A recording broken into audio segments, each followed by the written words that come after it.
Hello, everyone. Welcome.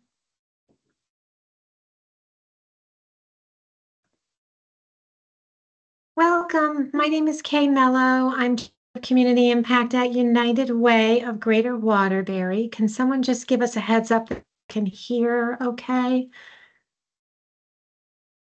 Yes, we could hear you. Awesome. Thank you, Tyler. Appreciate that. So, yeah, thank you. And welcome to today's Lunch and Learn on financial literacy. And we're excited to have Nasiki Reed here with us. Is the director of the Wealth Generation Legacy Program that United of Greater Waterbury invests in. And Nasiki is educating our youth on financial literacy. And we're really delighted to have him here today to share about his program, about what he's doing to help the youth understand financial literacy. And United Way is just really proud to support this program. A part of our strategy is to ensure that members of our community financial stability impact area are really getting the supports that they need for employment opportunities and for financial literacy education as well. So with that, I'm going to go ahead and turn it over to Nasiki. Nasiki has indicated that questions throughout today's presentation are absolutely fine. So if you want to go ahead and type those into the chat, and we'll make sure that we get to them about the presentation. So thank you again, Nasiki, for being here. Thank you, Kay, for having me. Good afternoon, everyone, and welcome. So before we get started, I know Jennifer, you had your hand raised. I don't know if you needed anything. Were you experiencing any technical difficulties? Okay. All right, so we'll get started. So again, like Kay has mentioned, my name is Nasiki Reed. I am a personal financial literacy educator. I have over 10 years in the financial field. I studied business administration at Southern Connecticut State University. Then I went on to receive my master's in business administration at Albertus Magnus College. One of the main reasons why I wanted to delve into personal financial literacy and educating the youth is because I didn't receive that education or that knowledge while I was in school. Now I'll just explain to you that I have a really educational background with business and from college, but in none of my business courses did they teach us about personal financial literacy, and I just found that a bit strange because we're talking about finance, we're talking about business law, we're delving into calculus, where a lot of things that in a sense we're not really using right now. But personal financial literacy education is something that everyone needs, right? And so, graduating college, I didn't have a good grasp on financial or personal finance to the point that I was actually very bad with money. I would always get overdraft fees. I would always pay my bills late. And I didn't understand the ramifications of doing that because no one really taught me. I didn't have someone in the household that could say, hey, Nasiki, you need to pay your bills on time. Or listen, overdraft fees and bounce checks aren't good. You're paying extra fees and it's not leaving a good mark on your credit. No one taught me that. So I got to the point in which I just got fed up, and I said to myself, there has to be a better way. And so I started doing research. And what I found was that there's books out there, there's programs out there that teaches personal financial education. And one of the books that I read was The Richest Man in Babylon. And that book, it turned my entire life around and how I viewed money. And so what I decided to do was reach out um, to see who in our community needs this. And there's there's a lot of people in the minority community, in the underprivileged communities that need this education. And so what I did was I did a lot of research. I took courses, I got my certification, and then I wrote a book. And the book was written in a way that anyone could understand the principles from the book. And so I sat there with my wife and we decided, hey, you know what? Let's teach this to our church. So we decided to just go one step with a crowd of people that know us and could get good feedback. So we decided to create a curriculum. And with that curriculum, it was well received with our church. And we decided, you know what? Let's try to teach this to our community. We decided to go with adults first because we felt that adults would be the best group to go after because they need this education because they're living it right now. And what we found was adults were kind of stuck in their ways, right? They obviously, as an adult, you don't want other people telling you what to do, right? Because you're in that facet of your life that you're the boss of yourself in what you do. And, sometimes we have habits that are hard to break. And so we didn't really get a good reception from the adults. But what they would say is that, oh, you know what, my kid or my child would benefit from this. So my wife and I looked at each other and we said, all right, well, maybe that's the gap. That's the area of clients in the sense in the community that we need to kind of reach. So we revamped the curriculum to so that so that we're able to reach the Mm. youth. And doing that, we started in actually Crosby High School. And so we did a financial seminar in a sense to the juniors and seniors that were, getting ready to make that next transition. And that went well. Then we partnered with a community partner in Waterbury called the Ungroup Society that allowed us to bring this education to the youth in the Waterbury community. And so it took off from there. We've done personal financial literacy education in Waterbury, New Haven, Bridgeport, Hartford, and Windsor, and Bloomfield as well.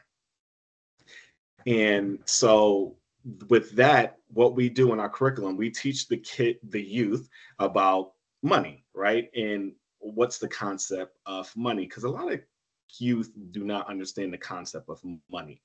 And we teach them about goal setting, right? In order to be successful in life, we need a goal to aspire to reach to.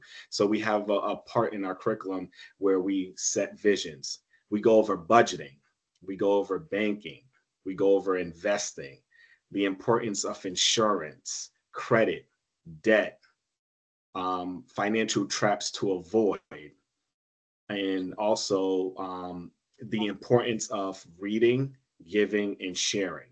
So we compiled all this into one curriculum, and we've been doing this for close to 10 years now within the Waterbury community.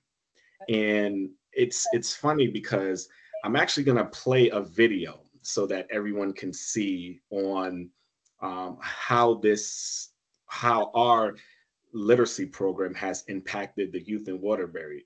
The individual that I'm going to play, she took our course when we first had the course in Waterbury, and she was young.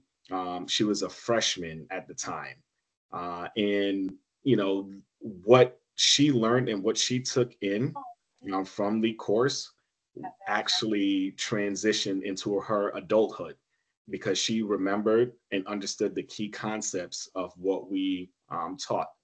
So at this time, I'm going to play this for you, and then we'll go into the second part of the presentation. Bear with me one moment.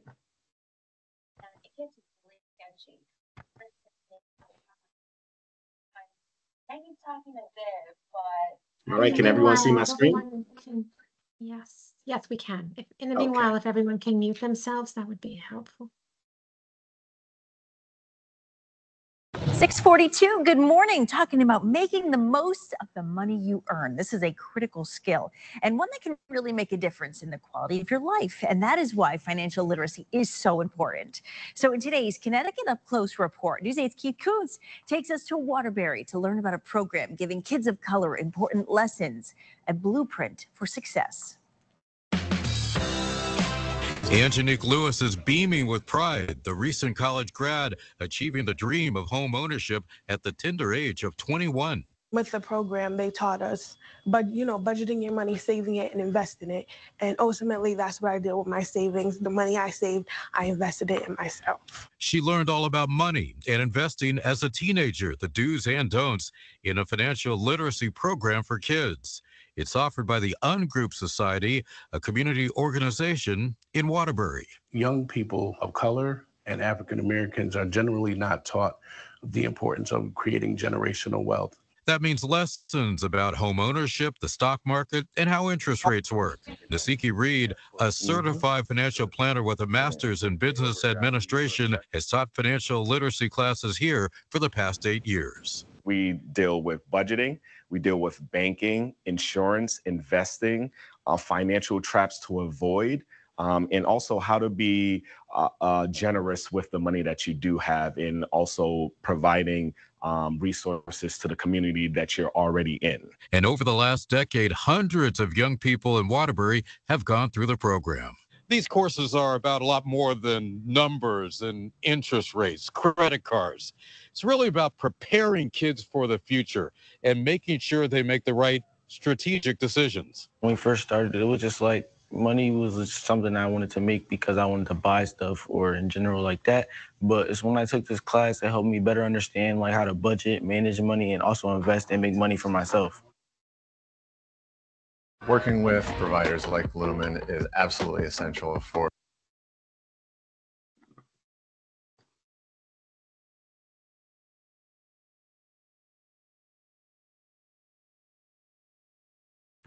All right.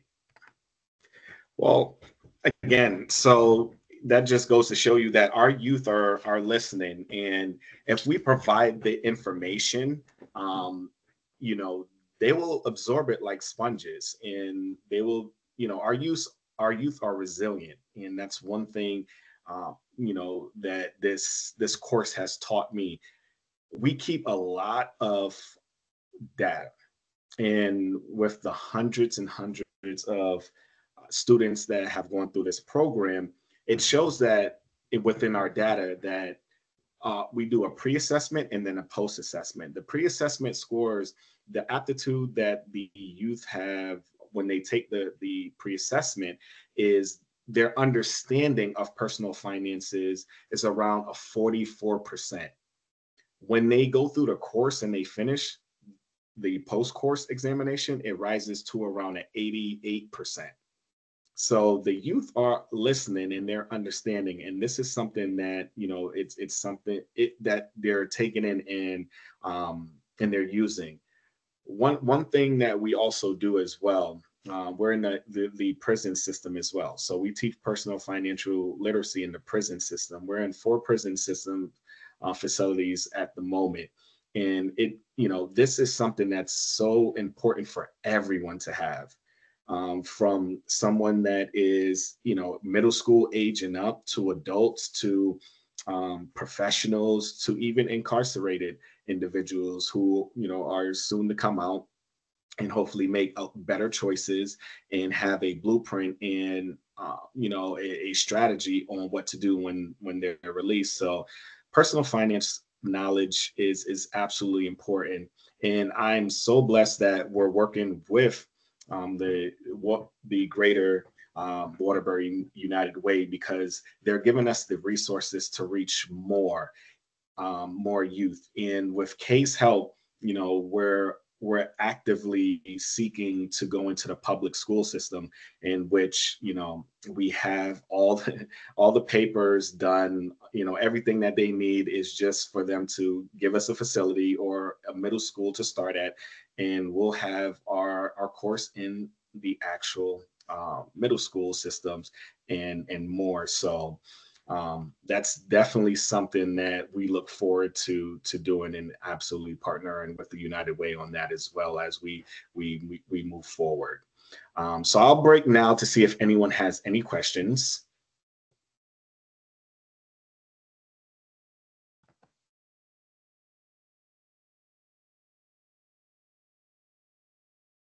Okay. Oh, I think I see someone typing.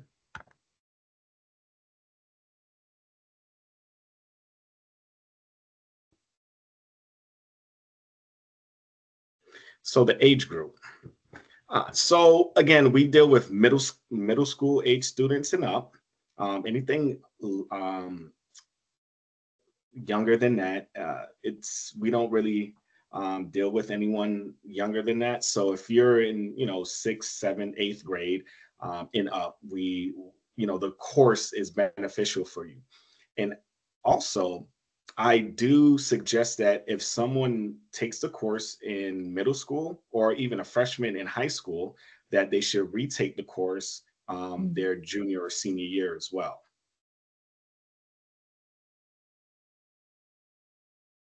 All right. So how can you keep people engaged during your course? One one finance coaching. So we it's fun. We keep the youth engaged because you know what, we bring a lot of like new age and, you know, relevant information whenever we speak on our courses. We'll bring things that they like. If they, you know, if they're into, you know, basketball or football, hip hop, things of that nature, I will bring in stuff that's relevant to them.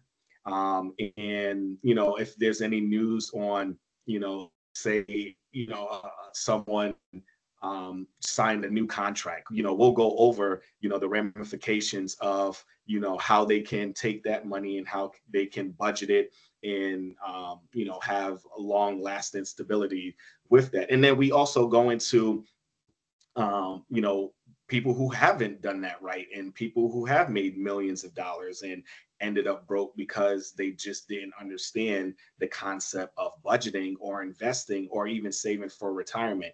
And when we break that down, you know, they're very engaged in that, and they understand it because we're bringing personal information that is relevant to them. So in all of our courses are 2 hours long, and the youth are engaged in every single course.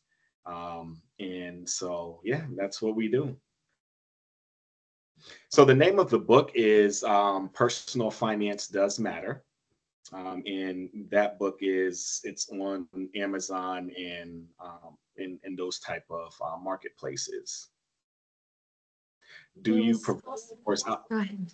Yeah. No, go ahead. There's one other question in there. Yeah. Do you provide the course outside of Waterbury?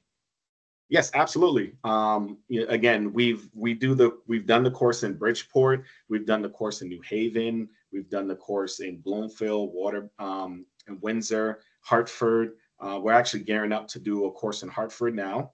So yes, we are all over the state. I mean, we're to the point where, you know, I literally travel an hour and like 15 minutes to go to the opposite end of the state to provide the course into the prison systems. So we're all over the state. That's great. In fact, that was Lisa Shappy that asked that question, who is the executive director of the United Way of Naugatuck and Beacon Falls. So happy to put you in touch after this webinar. Let's see, then do you service mentor kids out of school or do they have to be enrolled in the school? No, they do not have to be enrolled in school.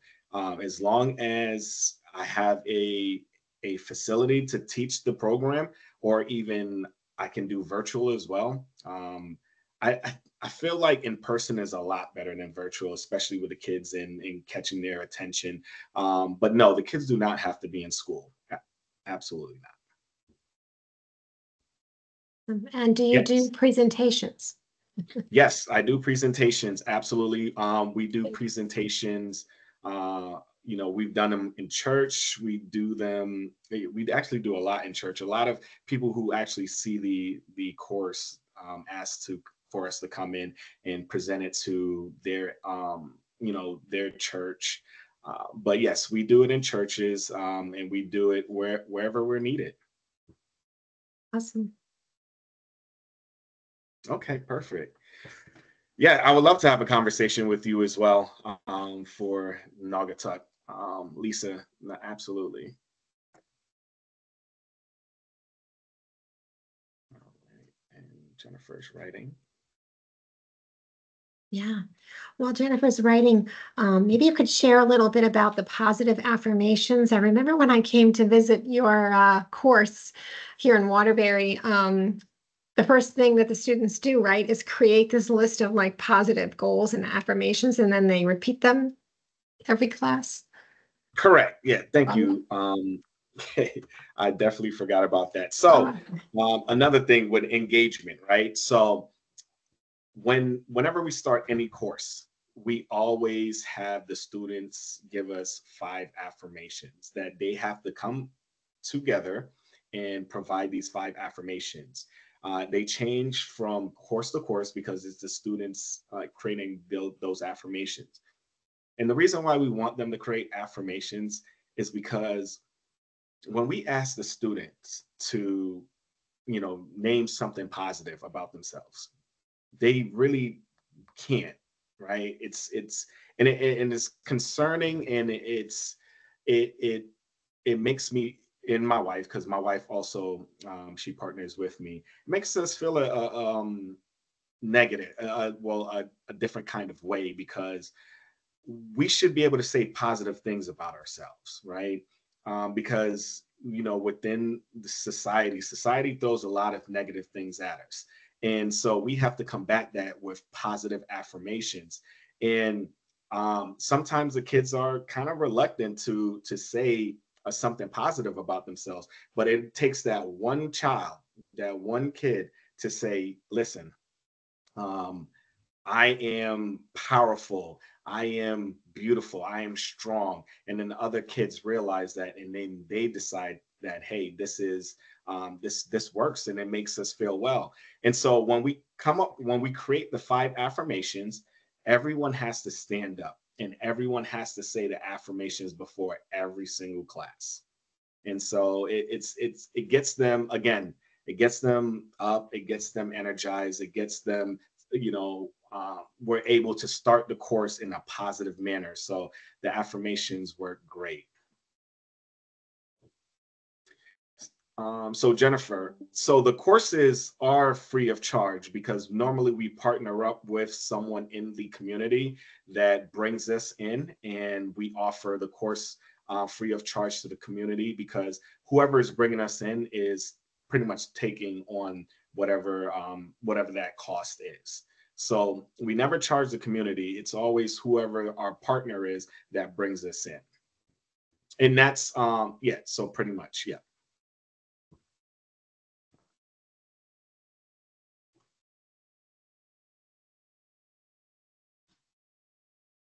I see. Lisa's typing. Yeah.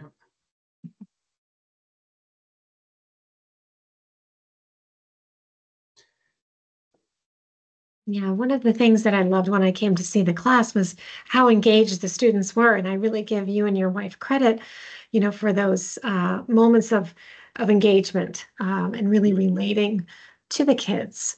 I think that's just an important component when you're asking youth to show up and learn, right? There's that relatable piece. Correct. And the thing too, we always provide food for the youth, because if we're going to have them in a 2-hour course, we want to be able to provide them with something to eat, right? And that's one. And two, we also, with our affirmations, we do a vision board class, and the kids love the vision board class it gets them off their feet. It gets them talking to other, their friends. And, when we create the vision boards, they're happy with what they've created. So we also have that as well. So what certification did you do to become a financial advisor? So I'm a a financial advisor is different from a personal financial literacy educator. A financial advisor deals with a little bit more. I don't have a financial advisor certificate. It's just I have a certificate to teach personal financial literacy education. So I'm not, doing one-on-ones with people doing retirement planning and things of that nature. So I didn't want to go that far with it. I just wanted to teach the basics of personal financial literacy. Yes, Lisa, I can provide you with my contact information. Um, I will do that right now, so everyone has that. Awesome. Yeah. And any other questions? I was just thinking maybe even going through the basics, what the course covers in Mhm. terms of the different modules. Yeah, absolutely. Give me one Oh, yeah, take your moment. time. Yes. Yeah. Hmm. At But least I I'll just get say, that. yeah, I just say as a funder of this program, United Way is just extremely proud to support you all, Nasiki, and what you're doing with our youth and the outcomes that we've seen. To Nasiki's point earlier about the pre-assessment and the post-assessment, I mean, you can really tell that the youth are really grasping the concepts and love to attend the course. You have a great attendance rate as well. That's another thing that we've noticed with most all of the students attending all of the sessions. It's very rare that a student drops out or misses, and which I think is also a requirement on your end as well, right? Correct. Yep, because we also, along with the course, since we're doing financial literacy education, we also want to provide finances as well. So we offer the youth stipends at the end. And so if we're going to offer, education on how money works and what you should do with money, or we're gonna actually give you some money so that you can take the information that we've given you and provided you and use it in the real world. And with our last session that we actually just finished, we had the okay, remind me of the bank again. Oh, It's sure. It's the Thomaston Savings Bank, and they have a special account that they call the Uncommon Account, where it allows for families, adults to open up, and even anyone over the age of 18 to open up an account, especially if you've had a certain history with checks bouncing or haven't been able to keep an account going at a bank. It sort of, gives you that second, third chance at that. I don't know if you want to add to that, Nasiki, but yeah. No, yeah, that's exactly what it is. Patrick from the bank came and he presented to the parents during our ceremony, and I believe several parents wanted to set up this account for their children. So this is something that's absolutely needed, and it's something that we're going to partner with the Thompson Bank from here on out, because the Uncommon account is a great account for youth and anyone who's had issues with a bank in the past as well. All right, so I'll show you, let me share my screen, just kind of briefly what the youth will expect during our presentation. Let's see.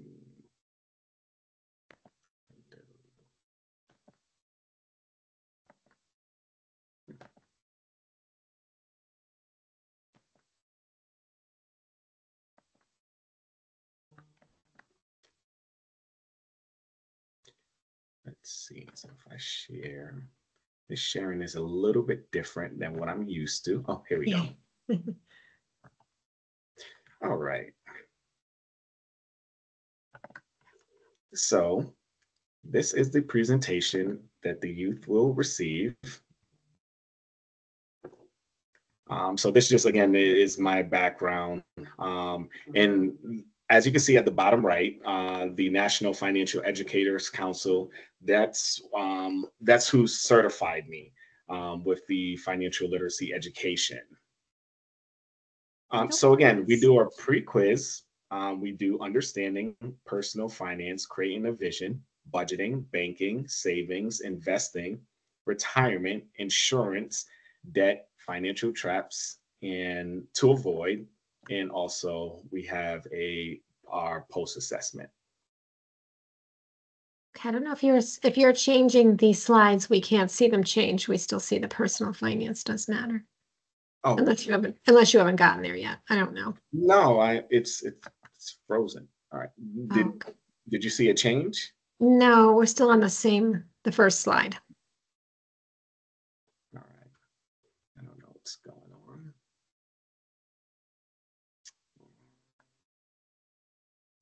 All right, let's try that again.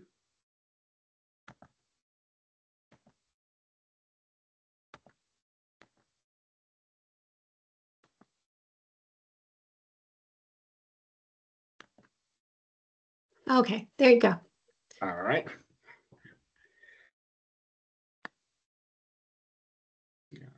So how do you see my screen? Do you see it as a split screen right now? We see it, but it's a little smaller. If you could make it a little, yeah, there you go. Yeah, Okay. maybe it's like a slideshow, if Yeah. possible. Yeah. Can you see it now better? Yeah, yeah, it could be a little bigger if you can. Or like hit slideshow maybe at the bottom. Well, no, it is. I did hit Oh, slideshow. oh, you did. It's covering my entire Oh, screen. okay. It might be. All right, we'll see if that works. Okay. Can you see me changing the slides? We just see curriculum table of content. Okay. Pre-quiz now? Same thing. No, we just see curriculum table of content. Okay. But we see like all the weeks, like 1 through 12. Okay. So what I'll do is, I don't know if it's like, yeah, it's probably not moving on you. so I'm not gonna share because it doesn't Okay. seem like it, but I'll just go over exactly what it is that we do when it comes to our slides. All right.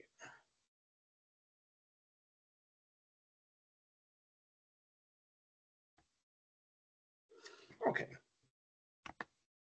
All right, so again, our first class is pretty much just understanding what personal financial literacy is.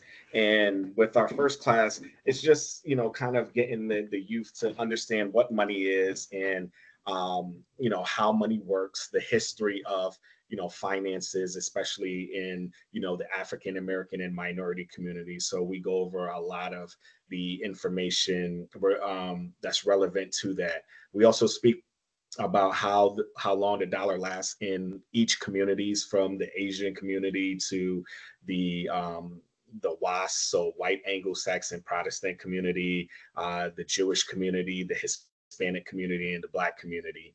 And when they see how long the dollar lasts in the Black community, it's like, oh my gosh, like what's going on? So from the Asian community is around 28 days. It lasts in the community before it's spent outside of the community. And then the Jewish community is 19, the WASP community is 17, the Hispanic community is 7 days, and the Black community is about 6 hours. So it just kind of gives them an understanding of, where our money goes. And then we speak about that. And they're very engaged in this conversation.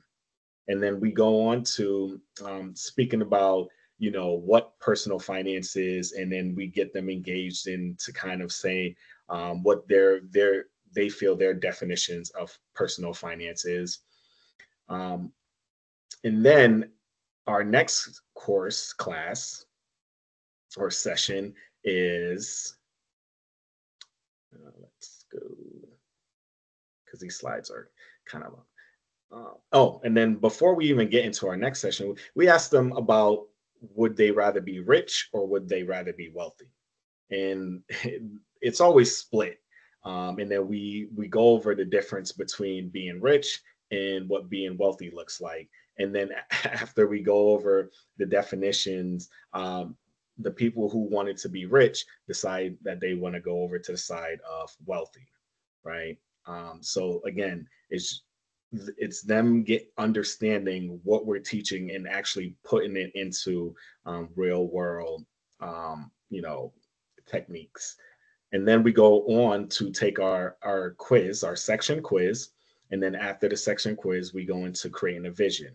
And with creating a vision, we talk about what is a vision board, why is it important to have a vision, um, why should you create a vision board, how do you set goals. So we actually go over the smart method of setting goals, and then what are things you would like to own, and what is your idea of the American dream. First of all, we asked them if they even understand or know what the American dream concept is, if have they ever heard of it. And then we go into what is your example of what you believe the American dream is. And we get a lot of different responses on that. And then again, we take our section quiz after that. And then we go into budgeting. And again, we let them know that budgeting is the lifeline of any financial stability and any success when it comes to finances. And we speak about the importance of creating a budget statistics, the four key components of a budget, the budget form, and because we're in the technology age, different budget apps that you can use. And then we actually create a budget in class with our budget form.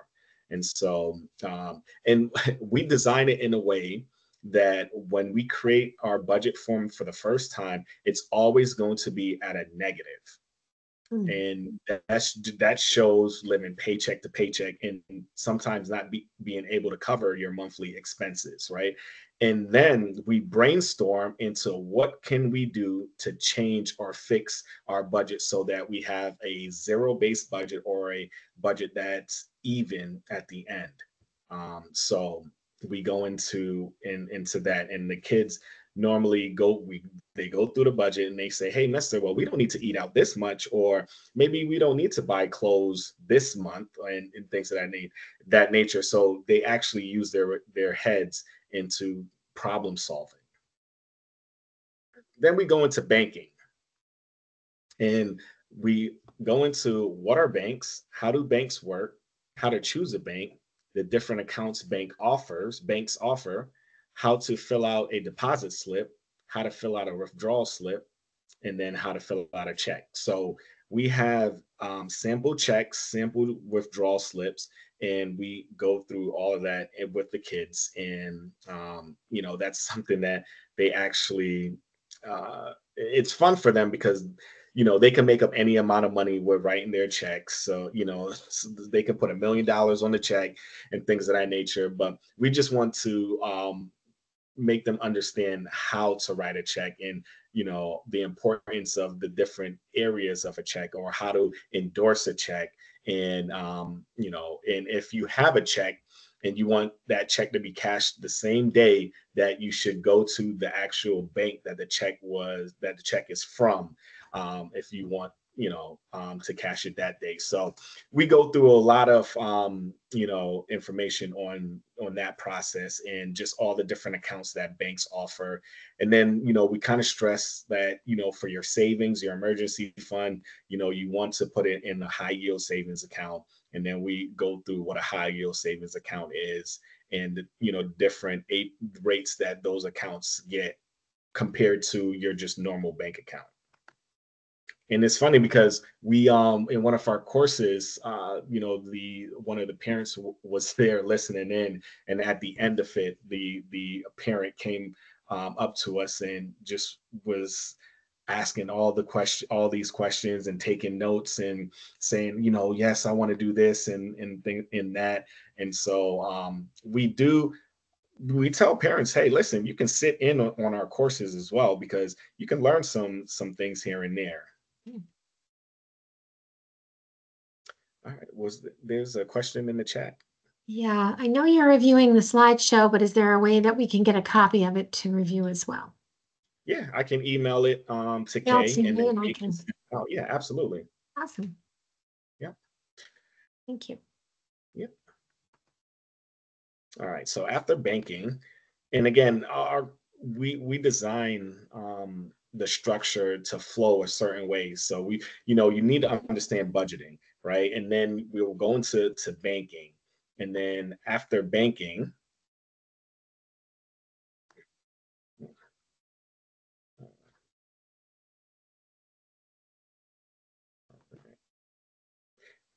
we go into savings, and then with savings, we discuss short-term savings, long-term savings, emergency funds, the sinking fund approach, and then 10 tips on savings. It's funny because when I ask the kids if they ever heard of layaway, they just look at me with a blank stare. And then when we explain what layaway is, they're like, "Oh, that makes sense." Because we're just in a society that we want things now, and credit cards afford us that option to get things right now and pay later. But they didn't understand that back in the days, there was a system in which you can pay for things, right? In which the store will keep it. And then once you finish paying it off, then it's yours, right? And so that's a concept that this generation doesn't really know because it's not there for them. It's been replaced with credit cards, right? So after savings, we discuss investing.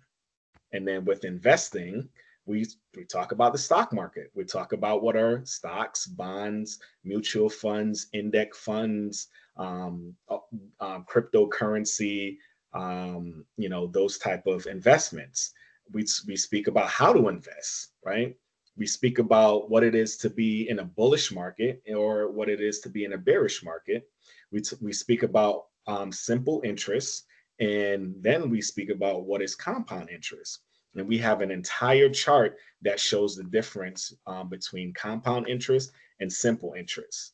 And this opens up a lot of the youth's eyes when it comes to compound interest because we show them you can make a lot of money if you have an account that's growing with compound interest. And so after that, then our next topic after investing is obviously retirement.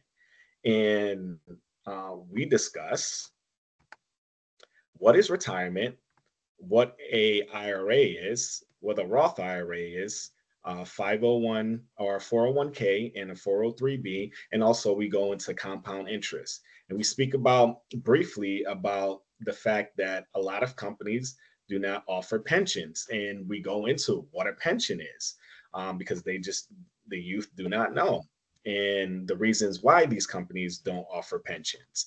And so then we tell the youth that when you're young, it's absolutely vital that you uh, create a Roth IRA account for yourself, right? So you can pay the taxes on the money now before it goes in because you're at the lowest level of your tax bracket, which you're not going to be paying that much taxes on that money that's in there. And then it's going to be growing with compound interest for years until either you're at the retirement age or you're 59 and a half years old and you can take the money out. And so when we do the math on that and they see that, they're like, wow, we can make a lot of money. So it's just opening the youth's eyes to the possibilities of, personal finance and actually savings, And then after that, we go into understanding what insurance is. And we speak about what the role that insurance plays, the importance of insurance, the different types of insurance, asset protection, importance of having a will or a trust, and the important terms to know. And then so we break that down. And this is also I know insurance doesn't seem like it's a very exciting topic, but how we teach this section, the youth are very much engaged because we tell a lot of good stories and and they definitely understand and they like it, right? And then after that, after insurance, we speak about debt and credit and understanding what credit is and understanding how to stay out of debt and understanding that if you're in debt, how to get out. And so again, we understanding debt, getting out of debt, what is credit, your credit score, your FICO score, how do you establish credit, and how do you fix credit, right? So these are all things that we're giving the youth.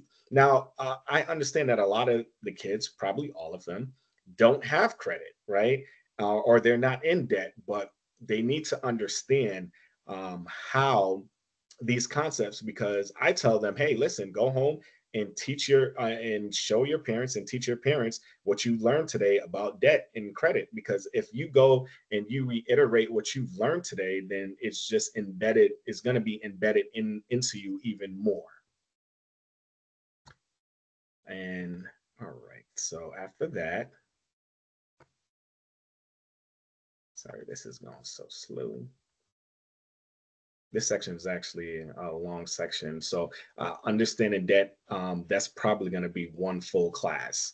And then our second to last class, we're dealing with financial traps. So we deal with what is predatory lending, overdraft fees, no money down, debt collectors and collections, and things of that nature. So this is the section or the part of the course that we're like, hey, listen, you're on your way to building financial wealth. Now let's protect it by avoiding these pitfalls, right? Because a lot of these are in their communities right now. A lot of the predatory lending, a lot of people who don't understand banking and that have overdraft fees, or the gimmicks that a lot of companies have, the ploys with the no money downs and debt collectors. This is all within their community, and we try to teach them on how to avoid this, and so that they have that information. And also check cash in places. That's something that's huge with the youth who are actually receiving paychecks. They don't, a lot of them don't go to banks. They just go to a check cash in place, cash the check, and think that everything's fine, and they don't really understand the fee structure that's happening.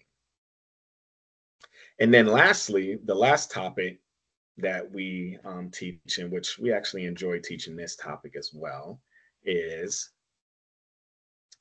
let's see, read, give, and share. And it just brings it full circle now. We explain to them that the reason why we're here in front of you is because someone thought of you and someone cared enough to reach out and put on this class for you. And so you need to kind of pay it forward. And we teach them about how important giving is, how important reading is, and how important sharing is. And so we always end our class with this, because we feel that this is one of the most powerful and important classes to have, is the read, give, and share class. And then after that, we have our post test.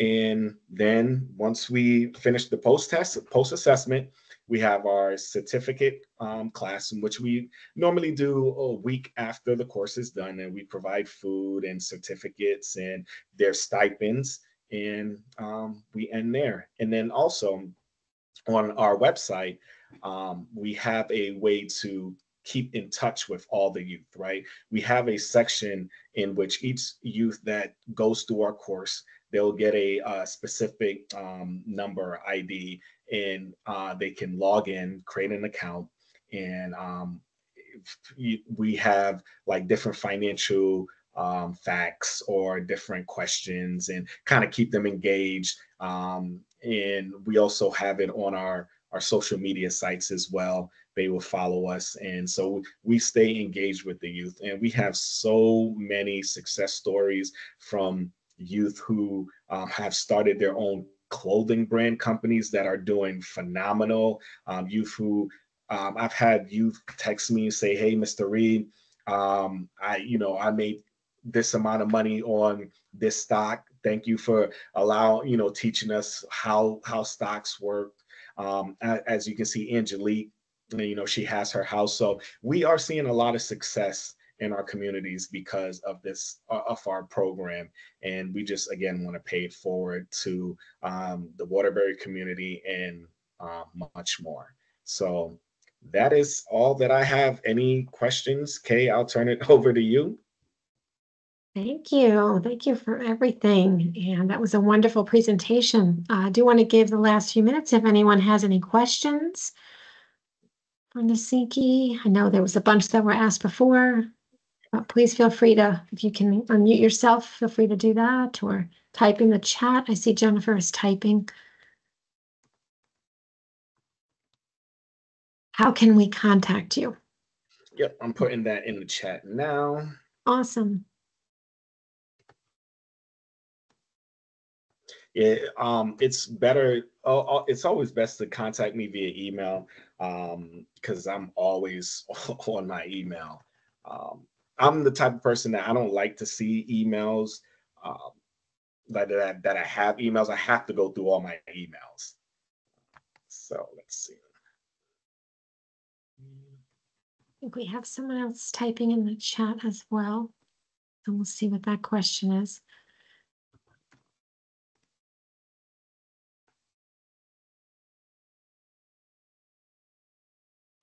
I just remember coming to see your program and also hearing from the parents.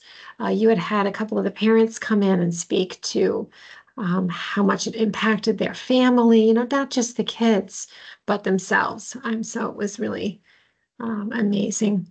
Okay, so Eunice says, any conference related to financial literacy that you recommend?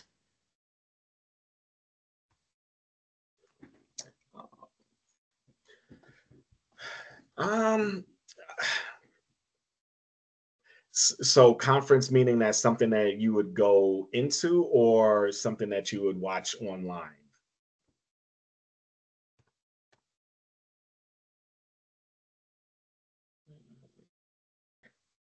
In person. Um, uh, that's a hard one because I don't know. I mean, we've all heard of Dave Ramsey, and I know that he has conferences all the time, but I don't know if they're ever this close to us. But as far as what is going on in Connecticut, as far as conferences go, I don't know if there's any conferences coming up or that I would um, The one recommend.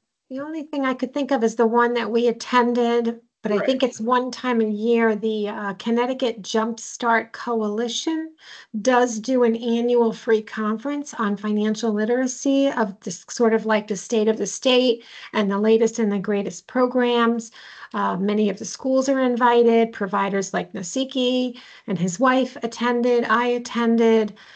So I thought that was a great, if you're looking to actually engage more financial literacy wherever you are, I thought that was a great conference to attend. But again, we just attended that, so it probably wouldn't be until the fall of 2025. But you could go on their website. It's the Connecticut Jumpstart Coalition. I'll type that in the chat.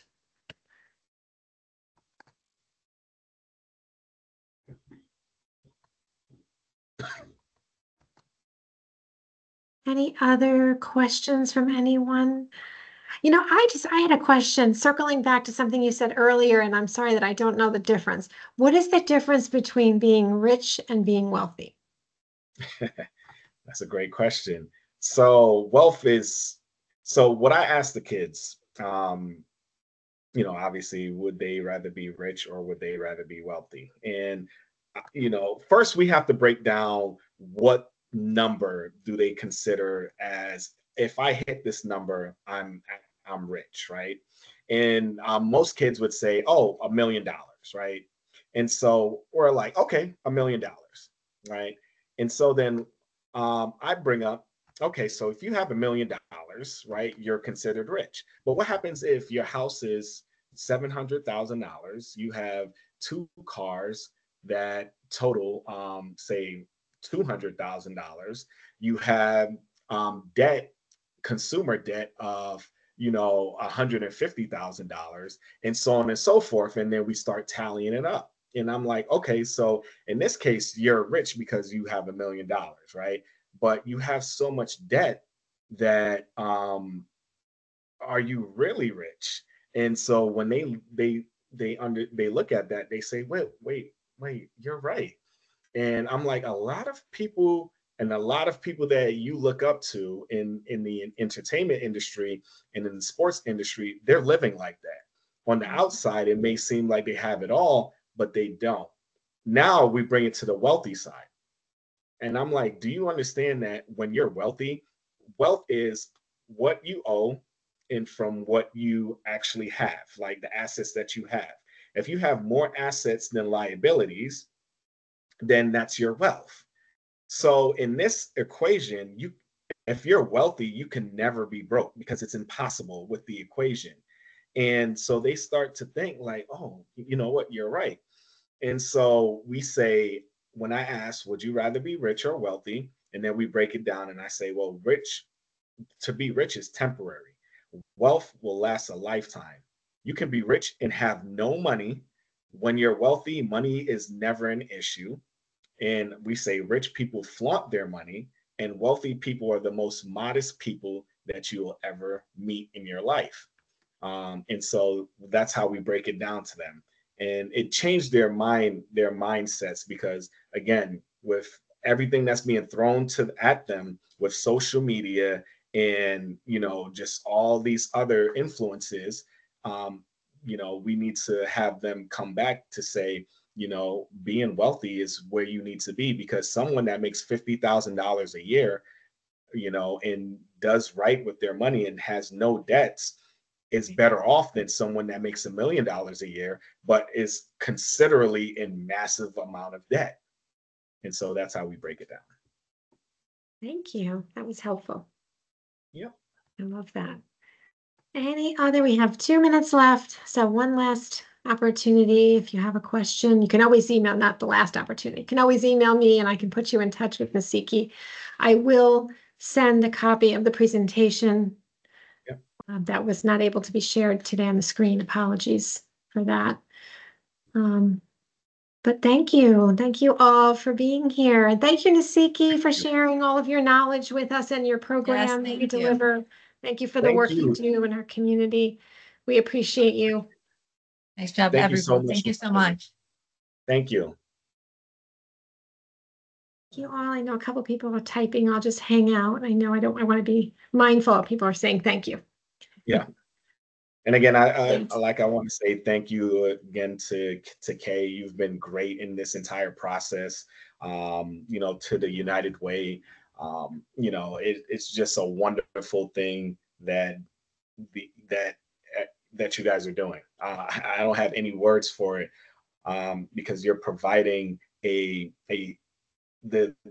community this service that will help them from years and years and years. And so I just again want to thank you for giving me the opportunity to put this information in front of the Waterbury community. Oh, well, thank you. Well, we certainly couldn't do it without you. You're doing all the work, and we appreciate that. It's a great partnership, and we're excited for the future. And thank you. Yes. Thank you. Thank you. Thank you all for being here. Stay tuned for more Lunch and Learns coming from United Way. Thanks again, Nasiki. Appreciate you. Thank you. All right. Bye. Bye, everybody. Have a great rest of the day. You too.